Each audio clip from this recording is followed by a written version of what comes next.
Good afternoon, students. So today I'm going to cover the wonderful world of phonetics. What are phonetics, you ask me? Well, I'll show you as I share my screen, and I will find you the phonetics book. Here we go. So let's get rid of that and start. In English, there is no simple relationship between spelling and sounds. As a result, people have invented different systems to represent English sounds. These systems use one letter or symbol for each sound. An alphabetic system with one symbol representing one sound is a phonetic alphabet. The phonetic alphabet includes most of the 26 letters of the alphabet, along with some new symbols. We write these phonetic letters and symbols between slash marks. For example, the symbols K, I, A represent sounds, not letters. The sound K is the first sound in the word kiss and cat. The sound I is the second sound in kiss, and the sound A is the second sound in the word cat. Phonetically, the word kiss is written K-I-S, K-I-S, and the word cat is spelled K and A-E and T. For those students who are familiar with the International Phonetic Alphabet, IPA, as an aid in transition to the system used in the book, the IPA system, the IPA symbol is noted next to its equivalent sound on the consonant and vowel charts. The phonetic, this is going to be, so what I'm going to show you today are the sounds of English and how words are written in a phonetic alphabet so that you know how to pronounce them. So the following charts list the phonetic symbols for all the consonant and vowel sounds of American English. Most of these sounds occur in initial, beginning, middle, and final end positions. There are examples for each sound. Memorize one key word.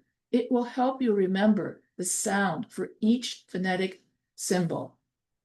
And so these are the phonetic symbols these are all the consonant. Okay, here you have the consonant phonetic symbols.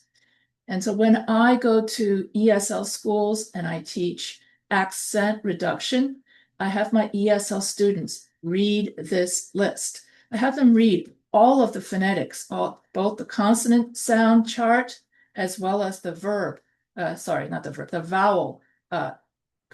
vowel chart.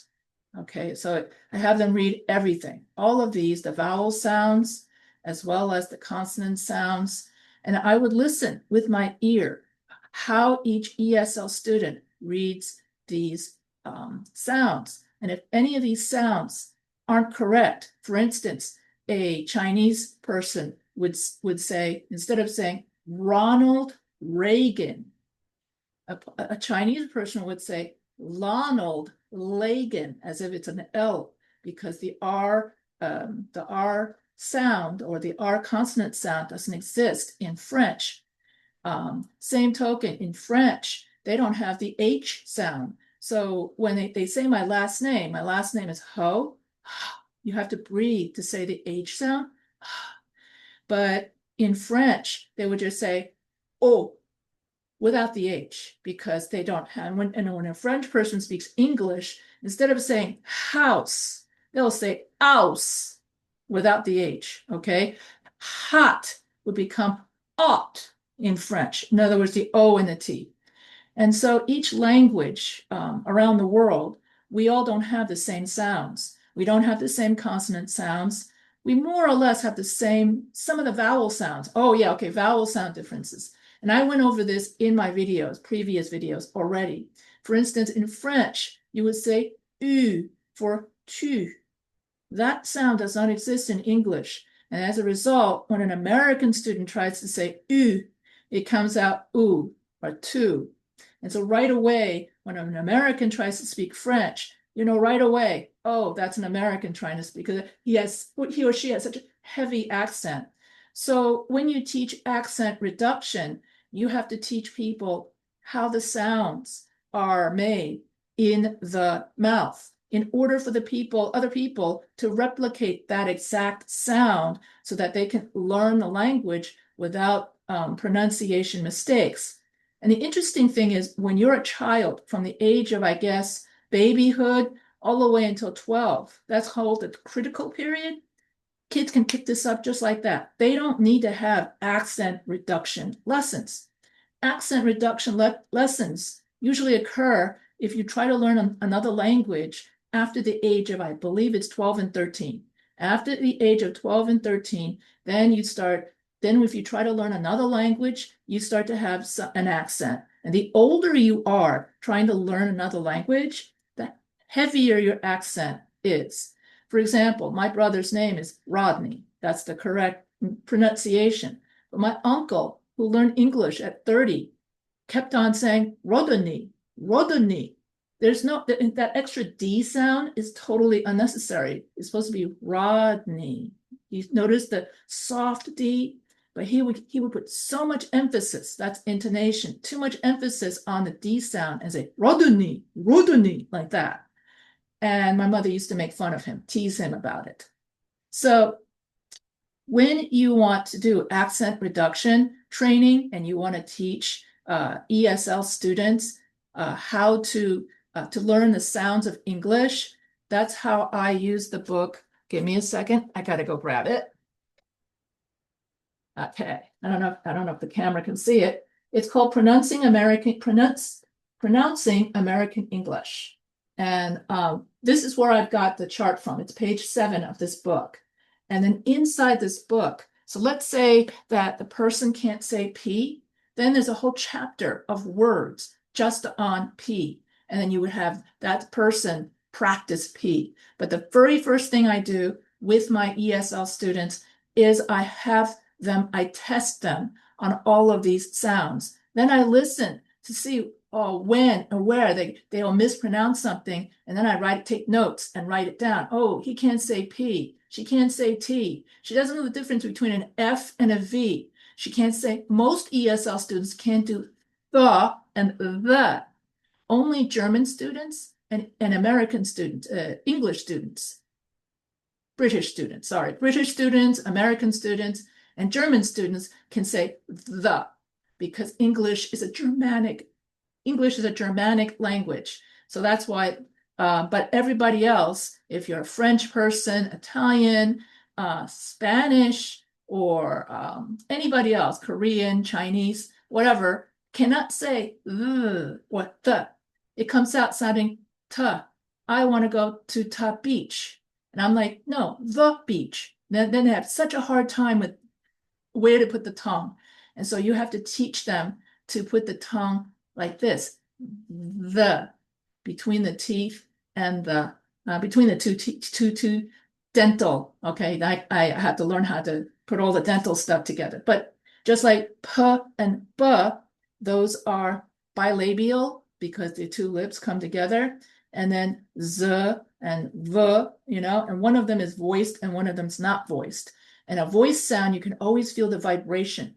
When you say the sound, you can feel the vibration in the vocal cords. And then a voiceless sound, you cannot hear the vibration in the vocal cords. So I always have my students go over pen, opera, top, boy, about, rob, 10, after, sat, day, candy, mad, cat, second, neck, go, again, egg, food, before, F, voice, never, believe, see, lesson, bus, zoo, easy, choose, me, amount, come, no, animal, soon, yeah, like, alive, well, red, very, door, walk away, yes, canyon, house, behind. And so if the French student would usually say something like aus, behind, and then I would say, okay, you have trouble saying the H sound.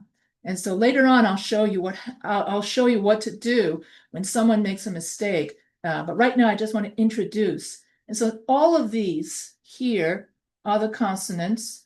And so consonant, these are all the consonant sounds. And then you have other consonant sounds that I told you about. And so if you're Korean or Chinese and you're not German, English, or British, you have trouble saying thin, anything, bath, usually comes out tin, anything, bat. That's how ESL student from someone who's not, from an English country or from a native speaker of English, like Chinese person, it would come out. Ta, butter, bat. That's not correct.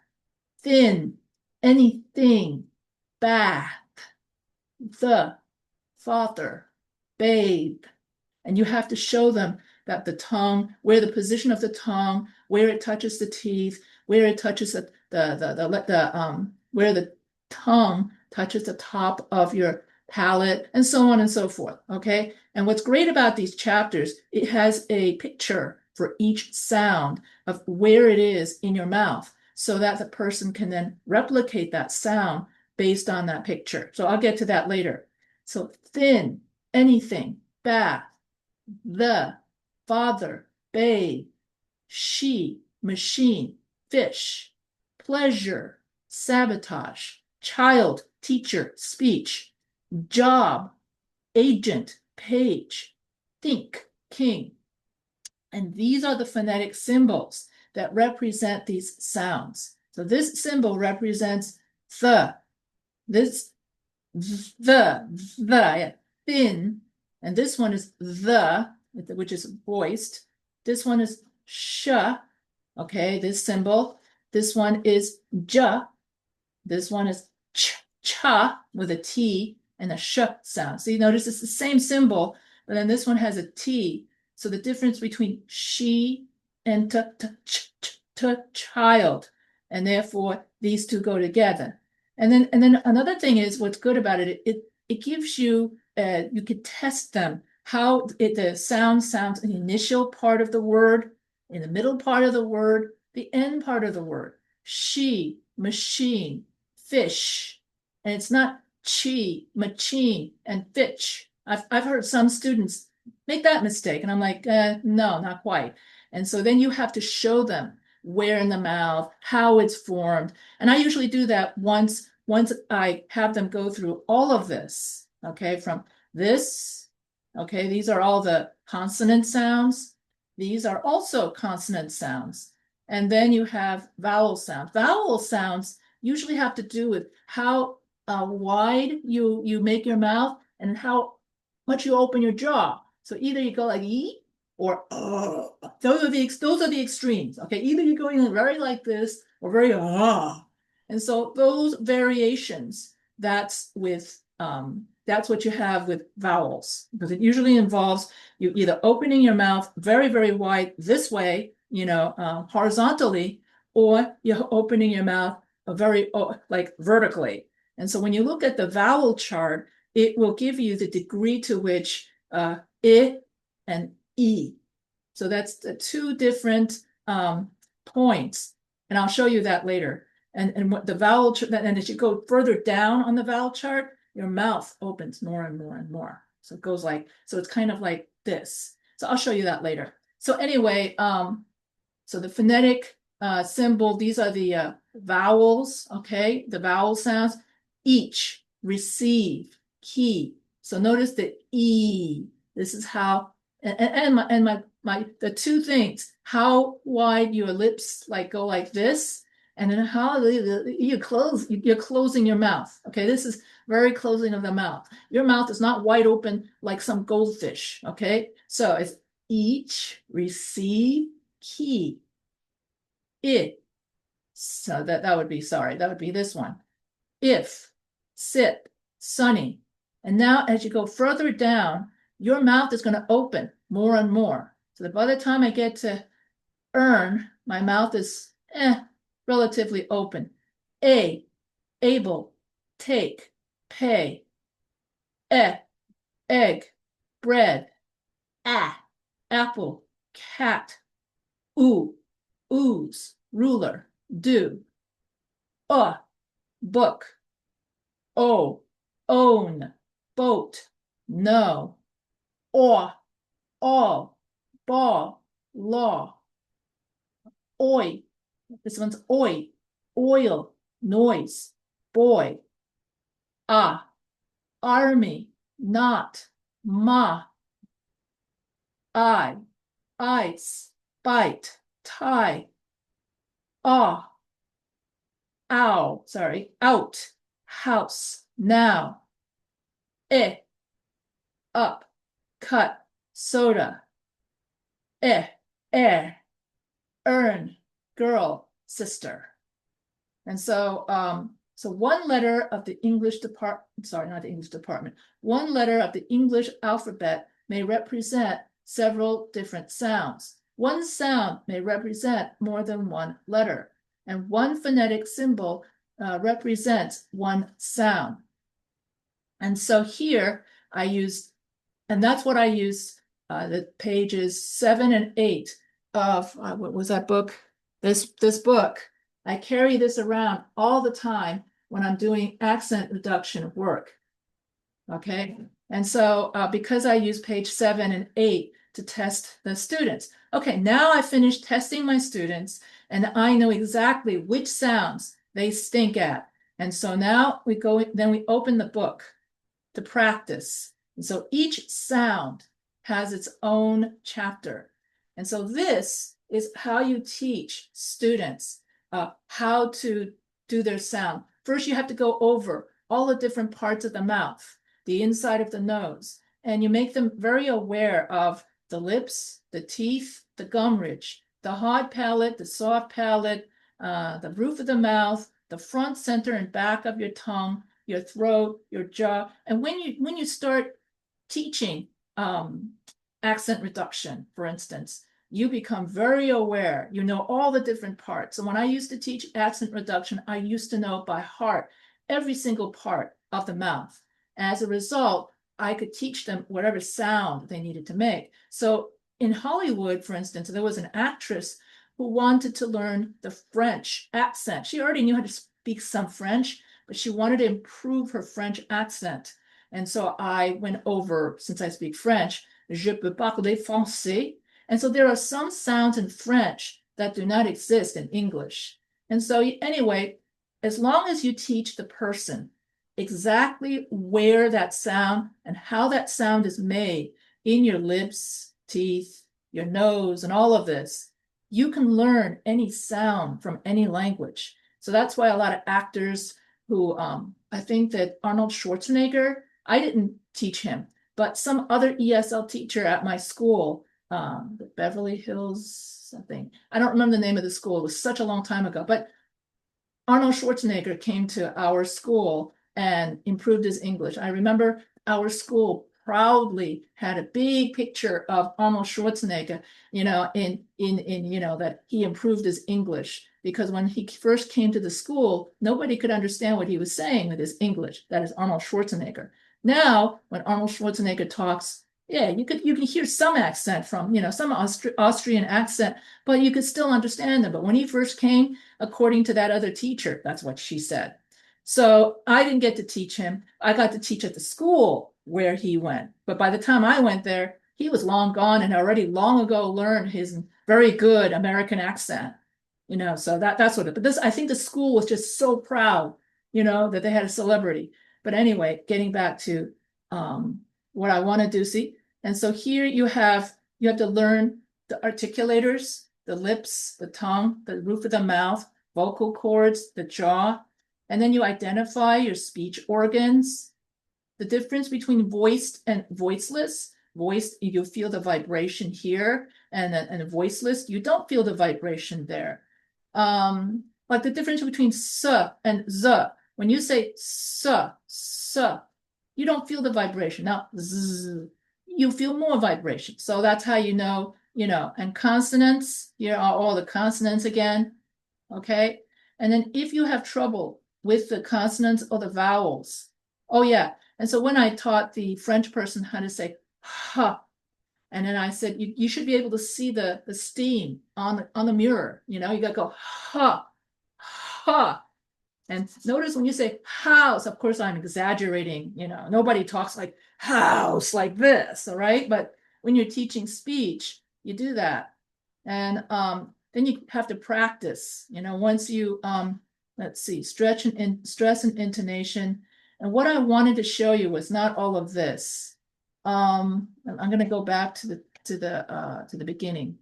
Yeah, because that's it. I'm almost done with this. I'm not going to go over the whole book because you can learn it yourself. You can buy the book and get it yourself.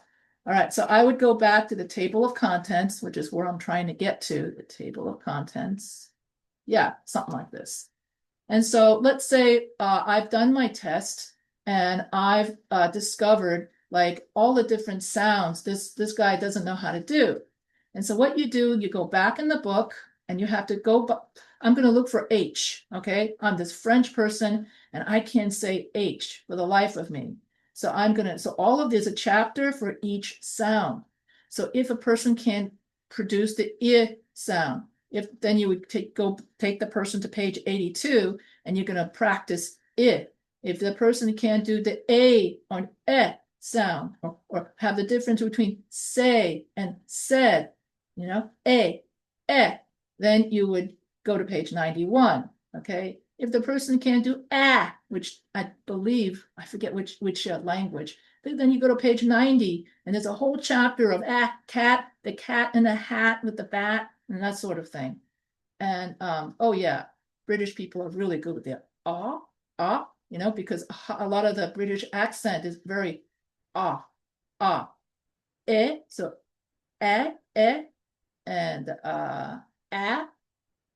or the difference between sir and r, and r, and you have to have so all of these are all vowels. I'm trying to get to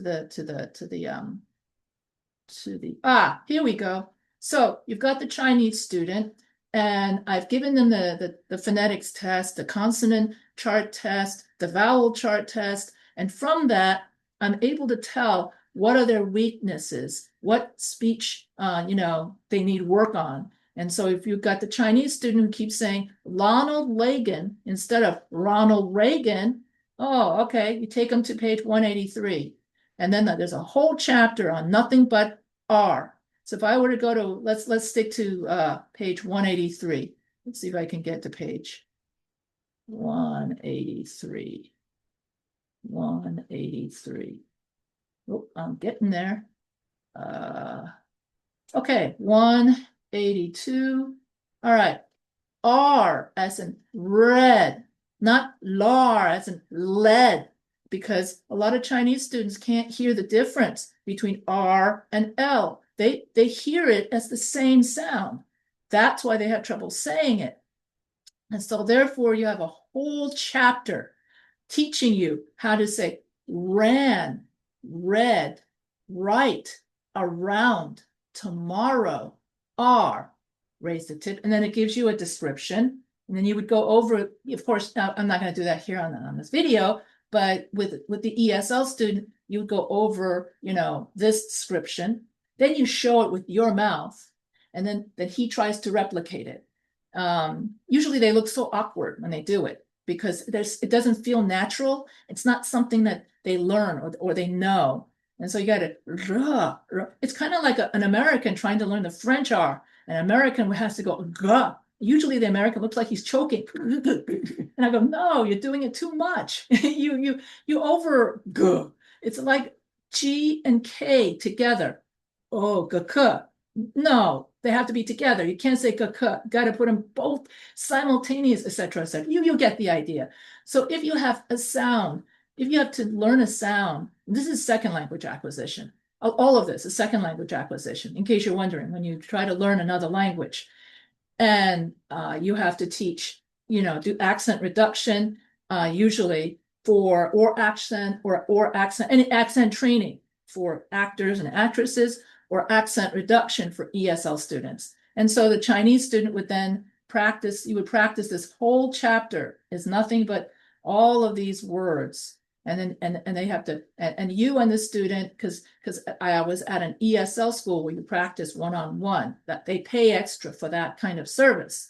And so then you would, that's why I really love this book, because you test them at the very beginning of the book, and then whatever it is, their weaknesses are, then you go to that exact chapter, okay, that's this book. And then you go to, and by the way, this is a PDF of this book. That's why I was able to.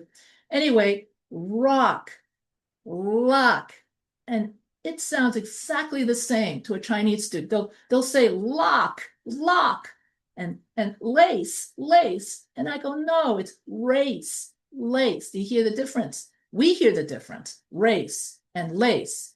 But for a Chinese student, they constantly will say lace, lace. And instead of saying correct and collect, they're going to say collect and collect. I'm like, no, it's not LLL, it's RRLL and stuff like that. Anyway, so you have to do a lot of practice. And so what it is, and that's it for this video, I guess. Yeah, and so basically, accent reduction in ESL, that this is when you use the phonetics in actual use. And instead of just memorizing, oh, this is the phonetic alphabet. Oh, those are the consonant sounds, and those are vowel sounds and stuff like that. And then when you start using it to teach people how to pronounce English or how to have an American, so some of the European come over, they want to have an American accent. Well, Americans do a lot of okay? British people do a lot of oh. This is the garage, the garage. I have my privacy. Okay, I don't do a good British accent, by the way. So basically, I would need to go to Britain and learn correctly the British accent. Not an ESL, a British English teacher would then show me the proper jaw and so on and so forth, so that I would. So if you're an actor or an actress and you have to play someone of another language or whatnot, that's what you do. You have to go to some school to learn how to, say it with all the different, and you got to learn the different parts and that kind of, it takes time and lots of practice. And yes, you look stupid, at least to your partner, constantly saying the same word over and over again in front of a mirror, because I've had ESL students tell me, yeah, my husband thinks I'm nuts because I'm looking at a mirror and breathing on it. This is coming from the French student, okay? Because she couldn't say ha. And so she's kind of, ha. That does look funny. So, but it was a lot of fun for me when I used to teach accent reduction. I got to meet a lot of interesting people from around the world. And for me, that was the reason why I got into ESL. That was the reason why I got into teaching English as a second language, because I totally enjoy meeting people from many different countries. And you learn so much about, especially how Americans are seen or perceived in other countries. And I'm like, really? You think of Americans like that or something like that? And so it's kind of like they come here and you don't have to do any traveling, and you still can meet people from all around the world and you help them with their English. And so that was so before I became an English writing teacher, I was an accent reduction ESL teacher. So here I think you can see the book better because, so that's it.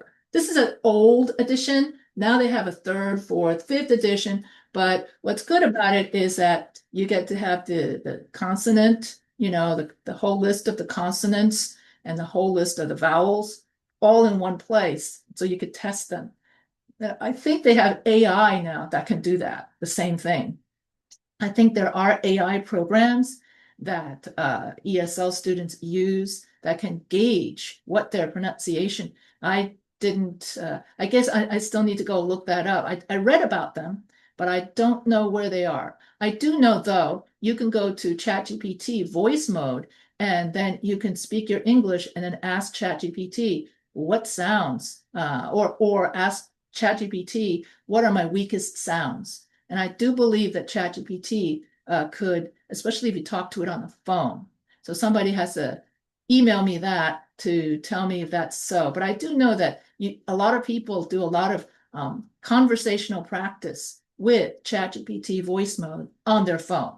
So if you just want to say, practice, how are you doing? Or practice being on a telephone, that sort of thing. That ChatGPT voice mode is really good for that.